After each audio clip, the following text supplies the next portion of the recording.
एक to side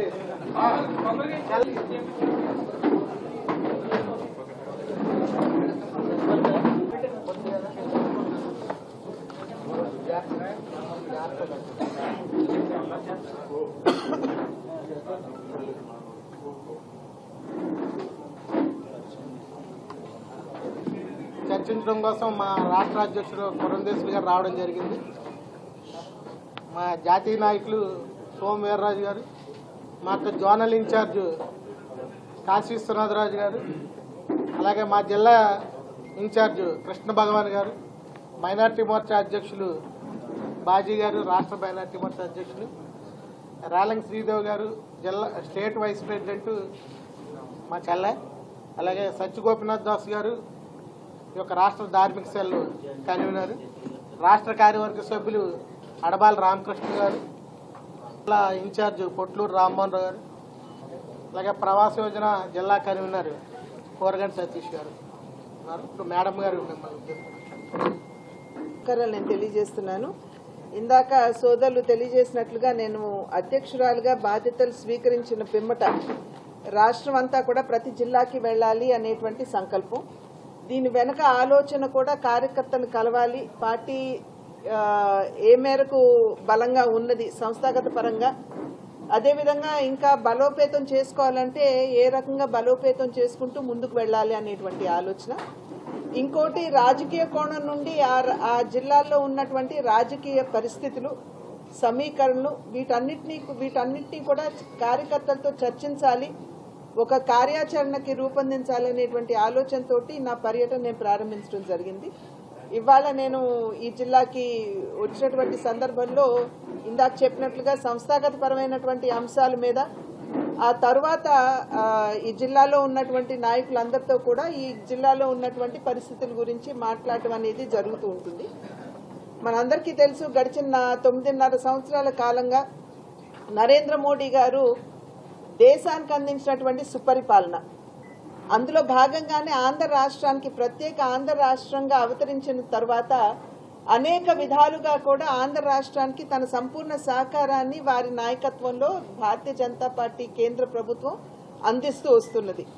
అయినా కూడా ఇవాళ ఒక రకంగా చెప్పాలంటే ఒక అపవాదు, దుష్ప్రచారం, రాష్ట్ర అభివృద్ధికి భారతీయ జనతా పార్టీ తోడ్పడదు అనేటువంటి ఒక ఆలోచన ప్రజల మనసుల్లోకి చొప్పించడానికి జరిగిన ప్రయత్నం. ఈ రోజు చూసినట్లయితే వికసిత్ భారత్ అనేటువంటి ఒక బృహత్తరమైనటువంటి కార్యక్రమంతో భారతీయ జనతా పార్టీ ప్రజల ముందుకి, అంటే కేంద్ర ప్రభుత్వం ప్రజల ముందుకు రావడం జరిగింది.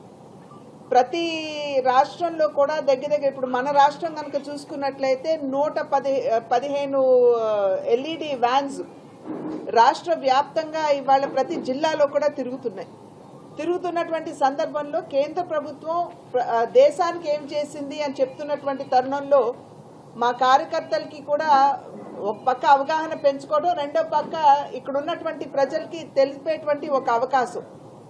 ఎందుకంటే ఫెడరల్ సిస్టంలో సాధారణంగా కేంద్ర ప్రభుత్వం ప్రవేశపెట్టినటువంటి పథకాలకి రాష్ట్ర ప్రభుత్వాలు వారి స్టిక్కర్లు అతికించుకుంటూ ఉంటాయి. ఇంతకు ముందున్నటువంటి తెలుగుదేశం ప్రభుత్వం అయినా సరే, ఇప్పుడున్నటువంటి వైఎస్ఆర్సీపీ ప్రభుత్వం అయినా సరే, కేంద్ర పథకాలన్నింటికీ కూడా అప్పుడైతే చంద్రన్న అన్నారు, ఇప్పుడైతే జగనన్న అంటున్నారు.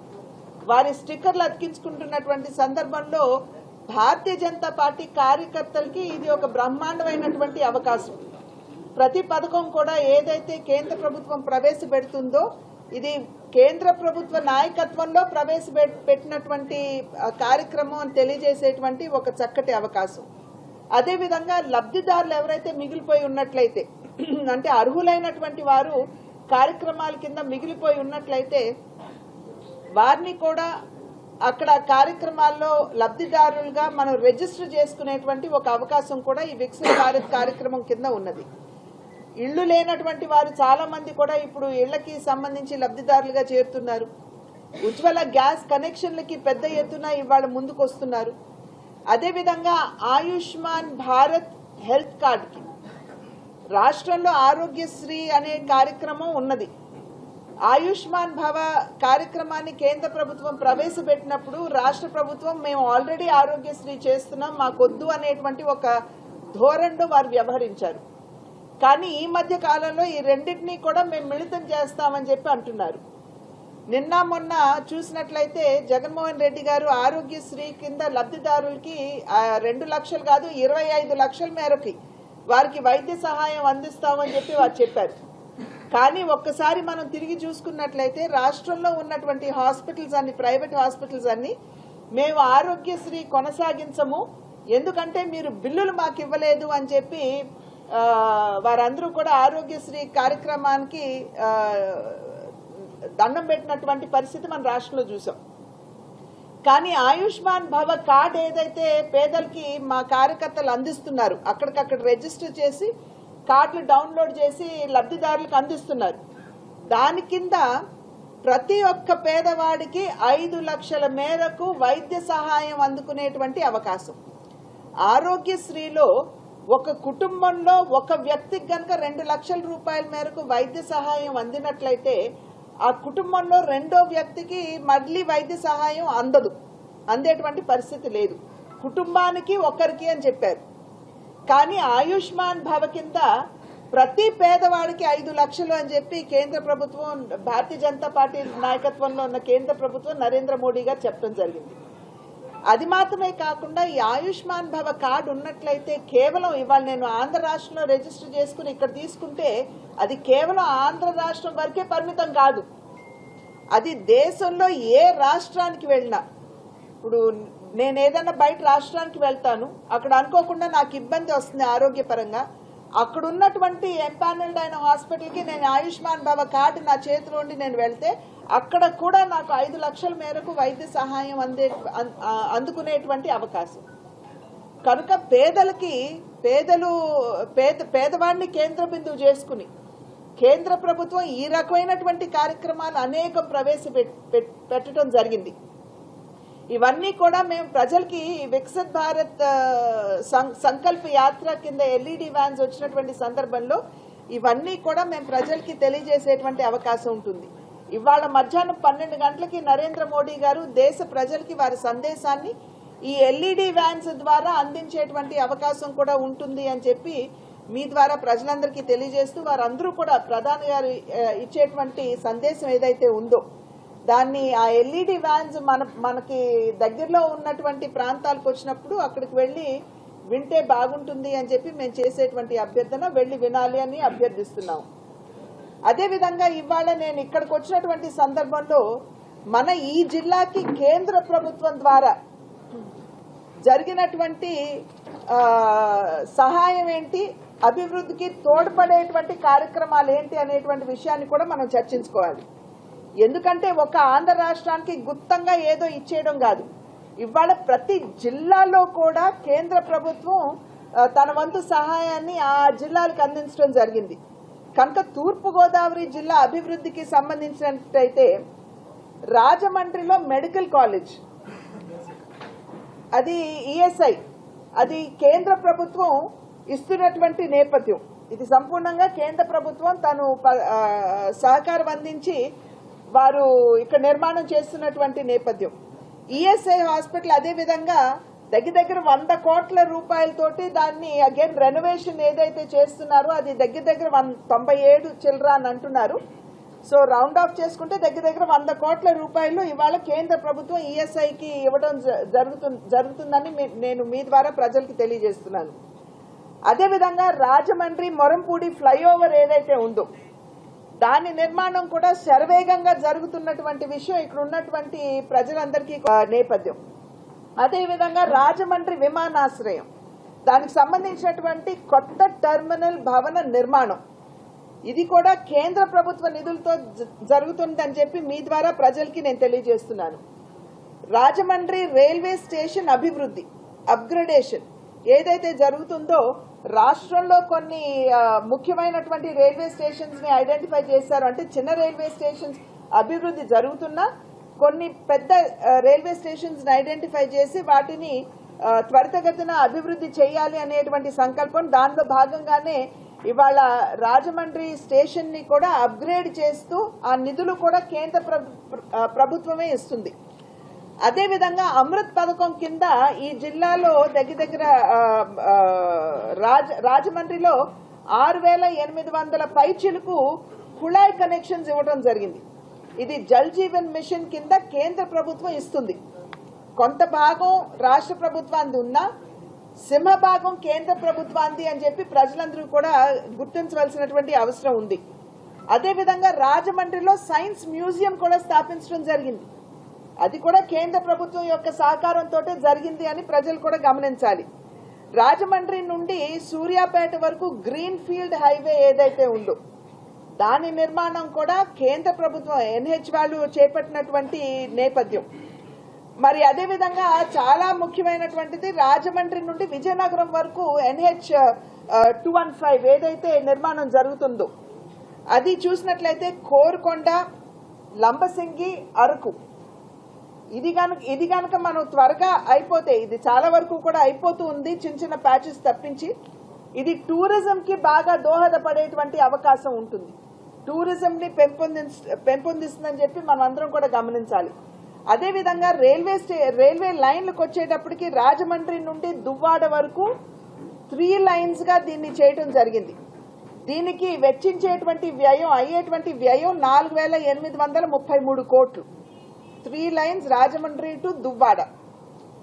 అదేవిధంగా Bhadrachalam to Kovvur railway line ఏదైతే ఉందో దానికి 2,155 కోట్లు, 155 కిలోమీటర్ల నిడివి కలిగినటువంటి ఈ రైల్వే లైన్ కి కేంద్ర ప్రభుత్వ నిధులతోటి ఈ కార్యక్రమం కూడా జరుగుతుంది. అదేవిధంగా ప్రధానమంత్రి ఆవాస్ యోజన ఏదైతే నరేంద్ర మోడీ గారి కల ఉన్నదో ప్రతి పేదవాడి తలపైన ఒక స్థిరమైనటువంటి గూడు ఉండాలి అనేటువంటి భావనతోటి ఏదైతే ఈ కార్యక్రమాన్ని చేపట్టడం జరిగిందో అర్బన్ కింద 1,86,000 పైచిలుకు మందికి దగ్గర 1,233 కోట్ల రూపాయలు కేటాయించడం జరిగింది ఇప్పటి వరకు. అదేవిధంగా రూరల్కి వచ్చేటప్పటికి 114 కోట్ల రూపాయలు, 114.28 కోట్ల రూపాయలు ఈ రూరల్ హౌసింగ్ కి కేటాయించడం జరిగింది. ఇదంతా కూడా ఈ ఇళ్లకు వచ్చేటప్పటికి మనం గమనించవలసింది 1,80,000 ఒక్క యూనిట్ అయితే 1,50,000 కేంద్ర ప్రభుత్వం ఇస్తుంది, 30,000 రాష్ట్ర ప్రభుత్వం ఇవ్వాలి. కానీ ఇవాళ 30,000 రాష్ట్ర ప్రభుత్వం వారి ఖాతా నుండి ఇవ్వడం లేదు. రూరల్ ఎంప్లాయ్మెంట్ గ్యారంటీ ఉపాధి హామీ పథకం కింద కేంద్ర ప్రభుత్వం ఇచ్చేటువంటి నిధుల్ని దీనికి డైవర్ట్ చేస్తున్నారు. కనుక సంపూర్ణంగా ఈ 1,80,000 కేంద్ర ప్రభుత్వ నిధులు అని చెప్పి మేము సగర్వంగా చెప్పుకుంటున్నాం. అదేవిధంగా ఈ జిల్లాలో కిసాన్ సమ్మాన్ నిధి 1,38,000 పైచిలకు రైతులకి ప్రతి సంవత్సరం 6,000 రూపాయలు ప్రతి నెల 1వ తేదీన వారి ఖాతాలోకి వచ్చేస్తుంది. జగన్మోహన్ రెడ్డి గారు వారు ఎన్నికల సందర్భంలో వాగ్దానం చేశారు రైతులకి 13,500 నేను ఇస్తాను అని చెప్పి వారు చెప్పారు. కానీ ఆయన ఇచ్చేది కేవలం 6,500 మాత్రమే. 6,000 రూపాయలు కేంద్ర ప్రభుత్వం ఇస్తుంది. ఈయన బటన్ నొక్కితే, జగన్మోహన్ రెడ్డి గారి బటన్ నొక్కితే అక్కడ డబ్బులు పడుతున్నాయో లేదో దేవుడెరుగు.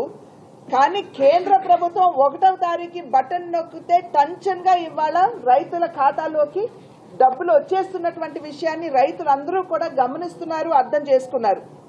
అదేవిధంగా మనకి ఇక్కడ కడియం మనందరికీ తెలుసు. ఇక్కడ పూల మొక్కల పెంపకానికి చాలా ప్రసిద్ధిగా రాష్ట్రంలోనే కాదు అంతర్రాష్ట్రంగా అంతర్జాతీయంగా కూడా కడియంకి ఒక గుర్తింపు ఉన్నది. కానీ దానికి సంబంధించినటువంటి ఫ్లారికల్చర్ రీసెర్చ్ సెంటర్ ని కూడా కేంద్ర ప్రభుత్వం ఇక్కడ స్థాపించినటువంటి విషయం ఇక్కడ మనం గమనించాలి అని చెప్పి నేను చేసుకుంటున్నటువంటి అభ్యర్థన.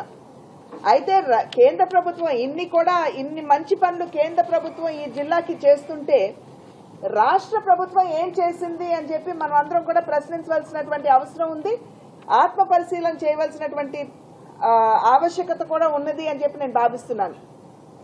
ఈ హ్యావ్లాక్ వంతెన నిర్మాణం ఏదైతే ఉందో అది అప్పట్లో ఎన్నికల సందర్భంలో వాగ్దానం చేశారు. కానీ అది వాగ్దానం వరకే పరిమితమైనటువంటి విషయం మనం ఇక్కడ గమనించాలి. అదేవిధంగా రాజమండ్రి నుండి సీతానగరం ఆ రోడ్డు కావచ్చు, లేదా ఈ రాజమండ్రి జిల్లాలో ఉన్నటువంటి రోడ్ల పరిస్థితి కనుక మనం గమనించినట్లయితే అధ్వాన్నంగా ఉన్నటువంటి విషయం ప్రతి ఒక్కరికి తెలుసు. కేవలం నేషనల్ హైవే రోజు బ్రహ్మాండంగా పట్టుపరుపుల్లాగా వెళ్ళిపోతున్నాం కానీ రాష్ట్రంలో రోడ్ల పరిస్థితి ఘోరాతి ఘోరంగా ఉన్నాయి. చంద్రయాన్ని చంద్రమండలం మీదకి పంపించినప్పుడు మొట్టమొదటి ఫోటో చంద్రమండలం నుండి వచ్చిందని చెప్పి ఒక ఫోటో వాట్సాప్ లో వైరల్ అయింది.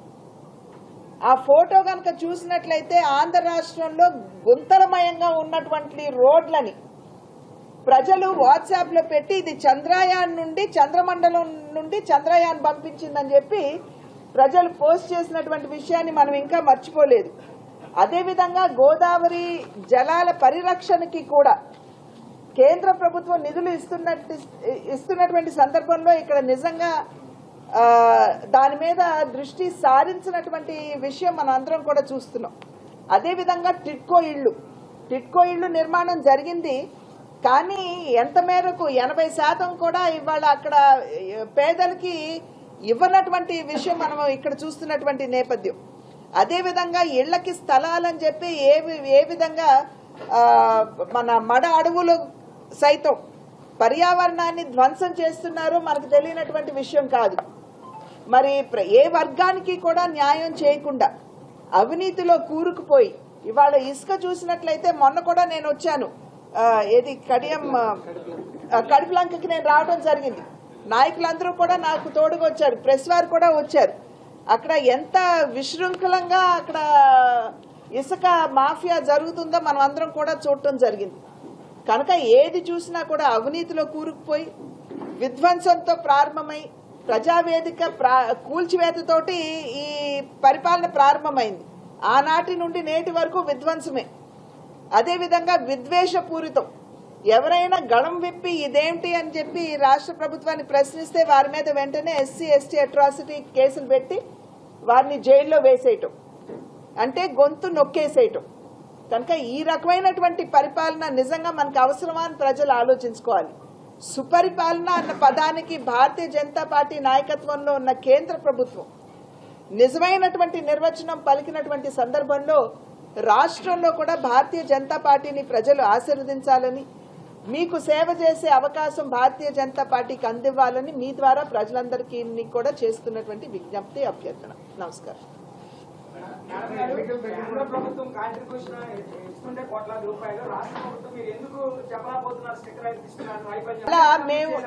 మేము కేంద్ర నాయకత్వానికి చేసినటువంటి ఫిర్యాదు మేరకు మేము ఎప్పుడైతే వారి దృష్టికి తీసుకుని వెళ్ళాము ఈ రకంగా ఇక్కడ జరుగుతున్నది అనేటువంటి విషయం, మీడియా మీరు తెలియనటువంటి విషయం కాదు, కేంద్ర ప్రభుత్వం కూడా ఇవాళ నిర్ణయం తీసుకుంది. మీరు కేంద్ర ప్రభుత్వ పథకాలకు గనక పేర్లు మార్చినట్లయితే రాష్ట్రానికి రావాల్సినటువంటి వనరులు దాని మీద మేము కూడా దృష్టి సారించాలి అని చెప్పి కేంద్ర ప్రభుత్వం తీసుకున్నటువంటి నిర్ణయం, అది మీ అందరికీ తెలుసు. అదేవిధంగా ఇప్పుడు మేము ఇవాళ వికసిత్ భారత్ ఎందుకు వచ్చిందండి? మేము ప్రజల్లోకి వెళ్ళి మేము చెప్పుకోవడానికి, ఈ పథకాలన్నీ కేంద్ర ప్రభుత్వం ఇచ్చింది అని చెప్పి చెప్పుకోవడానికి. ఇవాళ ప్రజల్లో అవగాహన ఖచ్చితంగా పెరిగిందని చెప్పి మేము విశ్వసిస్తున్నాం.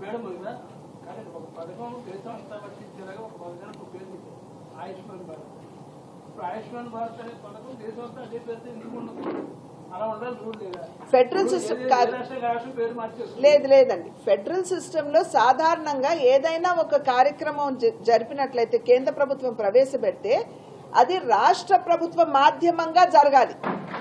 ఇవాళ జీవన్ జ్యోతి యోజన ఉందండి, ప్రధానమంత్రి జీవన్ జ్యోతి యోజన. భారతీయ జనతా పార్టీ ఎక్కడా కూడా మోడీ జీవన్ జ్యోతి యోజన అని పెట్టలా. ప్రధానమంత్రి ఇవాళ నరేంద్ర మోడీ గారు కావచ్చు, రేపు ఇంకొకరు కావచ్చు, కానీ ప్రధానమంత్రి ఆ పదవిని దృష్టిలో పెట్టుకుని కేంద్ర ప్రభుత్వం ప్రవేశపెట్టింది కాబట్టి ప్రధానమంత్రి జీవన్ జ్యోతి యోజన అని ప్రవేశపెట్టారు. తెలుగుదేశం పార్టీ అధికారంలో ఉన్న సమయంలో ఏం చేశారండి? దాన్ని చంద్రన్న బీమా. మేము గట్టిగా ప్రశ్నిస్తే ఎక్కడో ఒక మూల ఆంగ్ల అక్షరాలతో PMJJY అని రాశారు. మీకు తెలుసా, నాకు తెలుసా PMJJY అంటే ఏమిటో? అదేవిధంగా ఇప్పుడు వైఎస్ఆర్సీపీ ప్రభుత్వం జగనన్న భరోసా. సో ఈ రకంగా రాష్ట్ర ప్రభుత్వాలు, ఎందుకంటే ఫెడరల్ సిస్టంలో స్టేట్ల మాధ్యమంగా మేము కార్యక్రమాలు చేయాలి కాబట్టి వారి పేర్లు మార్చుకుంటున్నారు. కనుకనే ఇవాళ కేంద్ర ప్రభుత్వం నిర్ణయం తీసుకుంది, మీరు పేరు మార్చడానికి వీల్లేదు అని నిర్ణయం తీసుకుంది.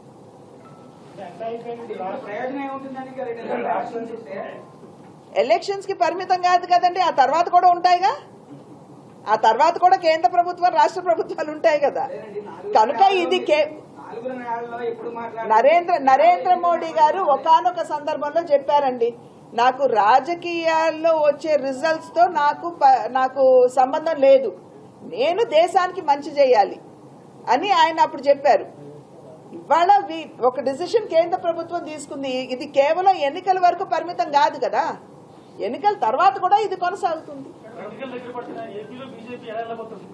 స్ట్రాటజీ మేము 4 గోడల మధ్యన మా కార్యకర్తలు మా నాయకులతో డిస్కస్ చేస్తాం, మీడియాతో డిస్కస్ చేయం కదా. కానీ దాంట్లో భాగంగానే ఇవాళ నేను ఇక్కడికి కార్యకర్తలందరితోటి నాయకులతోటి మాట్లాడడానికి వచ్చాం. సంస్థాగత పరంగా ఎంత బలంగా ఉన్నాం, ఇంకా ఏం చేయాలి, రాజకీయ కోణం నుండి ఏ రకమైనటువంటి కార్యాచరణతోటి ముందుకు వెళ్ళాలి, మా నాయకులందరితోటి ఇప్పుడు వాళ్ళ చర్చించడానికి మేము ఇప్పుడు రాష్ట్ర ప్రభుత్వ వైఫల్యాలను బీజేపీ వ్యతిరేకిస్తూ తీవ్రంగా విఫలమైన ఆరోపణ మేము పదే గళం విప్పి మేము చెప్తూనే ఉన్నామండి. కానీ సరిగ్గా ప్రజల వద్దకు వెళుతున్నదా? తీసుకువెళ్ళవలసిన వారు ఎవరు?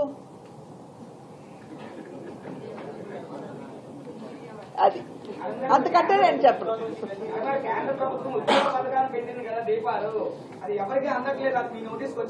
ఏంటండి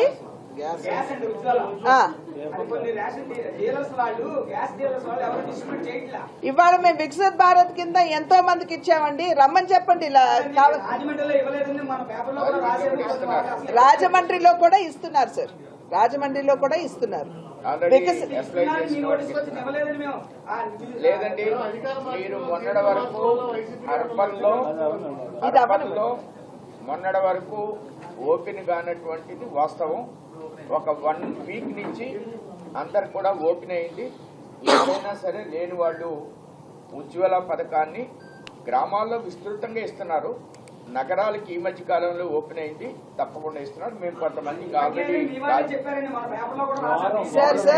సార్ వచ్చేసింది కదా వారం అని చెప్పారు కదా. ఆల్రెడీ వచ్చిన వాళ్ళు కూడా మన మధ్యన ఉన్నారు, తీసుకుంటున్నారు. మీరు కూడా అప్లై చేయించారు. అధికార వైసీపీలో పెద్ద ఎత్తున సీట్ల మార్పు జరుగుతుంది. ఆ మార్పు వల్ల ఏమైనా వైసీపీకి వైసీపీలో ఏం జరిగితే మాకెందుకండి, అది వాళ్ళ పార్టీకి సంబంధించినటువంటి విషయం. మేము మా పార్టీకి సంబంధించినటువంటి విషయాలకి మేము పరిమితం అవుతాం. ఇతర పార్టీలో ఏం జరుగుతుందో మాకెందుకు? మీరు వాళ్ళని అడగాలి. మార్పుల వలన మంచి చేకూరిందా, లబ్ధి చేకూరిందా లేదా అనేది మీరు వారిని అడగాలి. అసలు ఆ మాట అనలేదు కదా వారు. మా సిద్ధాంతానికి లోబడి పార్టీకి అంకిత భావంతో సేవ చేస్తాము అని భావించి మా పార్టీలోకి రావాలి అనుకున్న వారిని ఎవరినన్నా సరే మేము స్వాగతిస్తాం. కానీ మా పార్టీ సిద్ధాంతానికి అంకితం అవ్వాలి, పార్టీ సేవకు అంకితం అవ్వాలి. ఏంటండి మాది మా వ్యూహం కదా, అది మీతో చర్చించేది కాదు. ఎవరు ప్రకటించారు? వైసీపీ వాళ్ళు ప్రకటించారా? చూపించండి నాకు. ఊహాగానాలు ప్రకటించారు అని చెప్పడం కాదు, సరికాదు కదా. ఏదో వాళ్ళు మార్చుకుంటున్నారు, వాళ్ళు చేసుకుంటున్నారు, వారి ఇష్టం. కేంద్ర నాయకత్వం ఎక్కడి నుండి పోటీ చేయమంటే అక్కడి నుండి చేస్తాను సార్ నేను.